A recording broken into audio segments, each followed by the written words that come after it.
महाराणा प्रतापनगर ग्रामपंचायतला महिलांनी बांधले देशी दारूच्या बाटल्यांचे तोरण, अत्यंत लाजिरवाणी घटना। लातूर दिनांक 17 मार्च। शहरालगत असलेल्या महाराणा प्रतापनगर ग्रामपंचायत बैठकीत ग्रामपंचायत हद्दीमध्ये देशी दारू दुकानाला परवाना देणाऱ्या महाराणा प्रतापनगर ग्रामपंचायतला सेवा आधार नारी शक्ती संघटनेच्या महिलांनी देशी दारूच्या बाटल्यांचे तोरण बांधले आहे।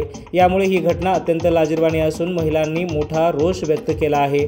महाराणा प्रतापनगर ग्रामपंचायत ग्रामसचिव व सरपंच यांनी संगनमताने हा देशी दारू परवाना दिला असल्याचे समजते, तर या देशी दारू दुकानामुळे सर्वसामान्य मुली व महिलांना याचा त्रास सहन करावा लागणार असल्यामुळे येथील महिला आक्रमक झाल्याचे चित्र आज दिनांक 17 मार्च रोजी दुपारी 2 वाजता महाराणा प्रतापनगर ग्रामपंचायत समोर दिसत होते।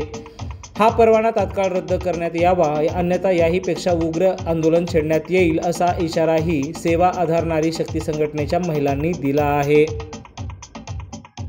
देशी दारू दुकानाला ज्यांचं सगळ्या निवेदनावर आपलं काय म्हणणं आहे?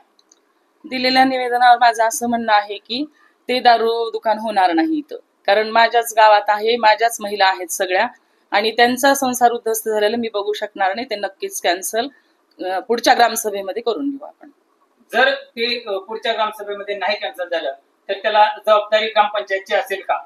नाही, ते वेळ येणारच नाही ना, बंद करायचंय। गावाच्या सगळ्या तुमच्या सोबत आहे मी सगळ्यांच्या। चालू घडामोडी व लाईव्ह कार्यक्रम पाहण्यासाठी आत्ताच लातूर नेता न्यूज चॅनलला सबस्क्राईब करा। आपण हा व्हिडिओ फेसबुकला पाहत असाल तर आमच्या फेसबुक पेजला फॉलो करा।